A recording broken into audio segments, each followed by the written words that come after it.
اللہ تبارک و تعالیٰ نے ہمیں اس دنیا میں پیدا کر کے بہت بڑے امتحان میں ڈال دیا ہے۔ ہمارا آنا اپنی مرضی سے نہیں، مرنا اپنی مرضی سے نہیں۔ حالات و واقعات ہم پر اس طرح اچانک حملہ کرتے ہیں کہ نہ اس کے حملوں سے کوئی غریب بچتا ہے، نہ کوئی کروڑ پتی اور نہ کوئی اربوں پتی۔ مال سے اگر لوگ خوشیاں خرید سکتے ہیں تو مالداروں کے گھروں میں کبھی آہو فغا نہ ہوتی، اور اگر کوئی حکومت و طاقت چین و سکون اور راحت خرید سکتا تو حکمرانوں اور مالداروں کے گھروں پر پریشانیوں کے آمہ جگہ نہ بنتے۔ یہ کوئی اور طاقت ہے جس کے ہاتھ بڑے لمبے ہے، جس کی قدرت بڑی کامل ہے، جس پر جو حال چاہتا ہے لے آتا ہے اور جس طرح چاہتا ہے پھیر کے رکھ دیتا ہے۔ تلک الایام نداولها بین الناس، یہ دن ہمارے ہاتھ میں ہے، ہم جیسے چاہے انہیں پھیر کے رکھ دے۔ اضحک و ابکا، مال سے کوئی خوشیاں نہیں خرید سکتا، بلکہ میں جسے چاہوں ہنسا دوں، خوش کر دوں۔ فخر اور فاقہ سے رنج نہیں آتے، بلکہ میں جسے چاہوں رنج میں مبتلا کر دوں۔ اضحک و ابکا، ہنسانا بھی اللہ تعالیٰ کہتا ہے کہ میرا کام ہے، رلانا بھی اللہ تعالیٰ کہتا ہے کہ میرا کام ہے۔ وہ خوشی لے آئے سارے جہاں مل کر اسے رنجیدہ نہیں کر سکتا، وہ رنج ڈال دے سارے جہاں مل کر اسے خوش نہیں کر سکتا۔ عزت آتی ہے، ذلت آتی ہے۔ وَتُعِزُّ مَن تَشَاءُ وَتُذِلُّ مَن تَشَاءُ، جسے چاہے عزت دے دے، جسے چاہے ذلیل کر دے۔ تُؤْتِي الْمُلْكَ مَن تَشَاءُ، جسے چاہے بادشاہی دے دے۔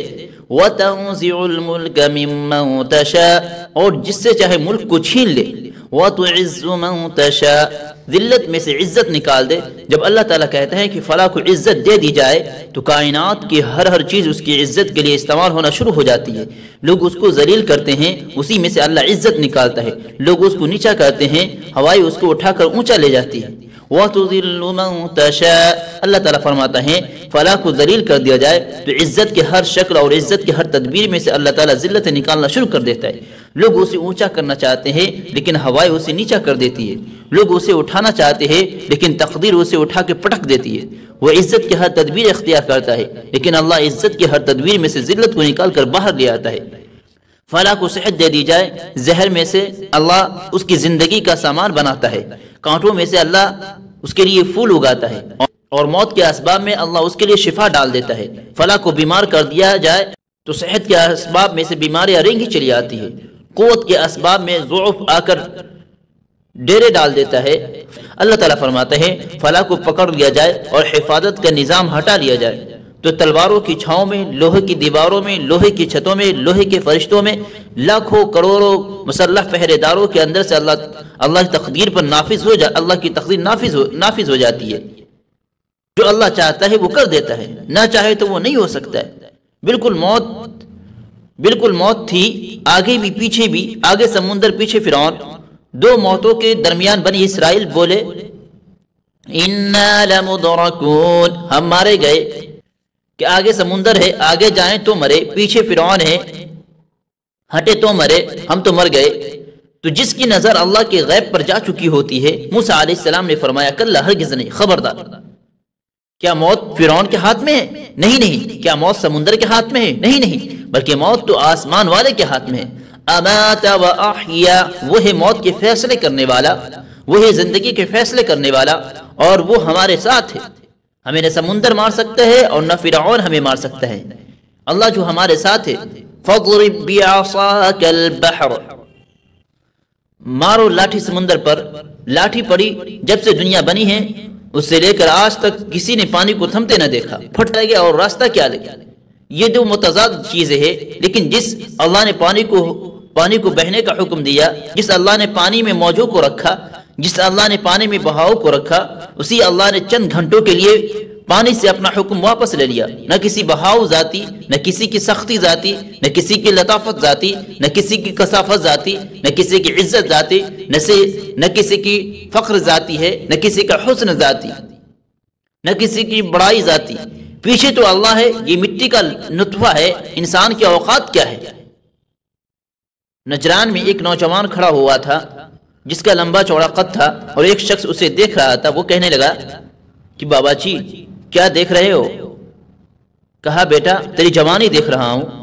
وہ کہنے لگا میری جوانی پہ تو اللہ بھی حیران ہوتا ہے، میرے حسن پہ تو اللہ بھی حیران ہوتا ہے۔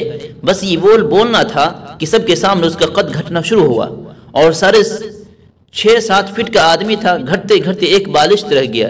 ایک بالشت 6.5 فٹ سے رب نے گھٹایا، نہ موت دی بلکہ زندہ رکھا، اور اسے اس کی حیثیت بتائی کہ یہ تیری اوقات ہے، کس کو چیلنج کر رہے ہو، کس سے ٹکرا رہے ہو، کس سے ٹکر لے رہے ہو۔ أَإِنَّكُمْ لَتَكْفُرُونَ بِالَّذِي خَلَقَ الْأَرْضَ فِي يَوْمَيْنِ وَتَجْعَلُونَهُ أَنْدَادًا، کس رب سے ٹکر لے لی تم نے؟ تمہارے لیے زمین کا فرش بچھایا، یہ فرش اس لیے نہیں بچھایا کہ تم مہندی پہ رقص کرو، اس لیے نہیں بچھایا کہ تم طبلے کے تھاپ پہ ناچو، اس لیے نہیں بچھایا کہ تم اس پر زیب و زینت اور شراب کی محفلیں سجاؤ، اس لیے نہیں بچھایا کہ تم اس پر موسیقی کی محفلیں جماؤ، اس لیے نہیں بچھایا کہ تم اس پر تکبر کے گھر کھڑے کرو، اس لیے نہیں بچھایا کہ تم اس پر ایڑی مار کے چلو، بلکہ اس لیے بچھایا کہ اس کو سجدہ سے آباد کرو، اس کو اپنے آنسو سے سیراب کرو۔ یمشون علی الارض ہونا، اس پر عاجزی اور تواضع سے چلو۔ کس رب سے ٹکر لے لی ہے تم نے؟ میرے بندو، میری بندیوں، کس سے ٹکراتے ہو جس نے زمین 2 دن میں بچھائی؟ أَإِنَّكُمْ لَتَكْفُرُونَ بِالَّذِي خَلَقَ الْأَرْضَ فِي يَوْمَيْنِ وَتَجْعَلُونَهُ أَنْدَادًا، جانتے بھی ہو یہ کون ہے؟ ذَلِكَ رَبُّ الْعَالَمِينَ، یہ کل کائنات کا شہنشاہ ہے، بادشاہ ہے، رب ہے، رب پالنے والا ہے، زمین کے اندھیرے میں چھپی ہوئی چونٹی کو بھی رزق پہنچا رہا ہے، اور چونٹی بھی ہزاروں گنا چھوٹے وجود کو رزق پہنچا رہا ہے۔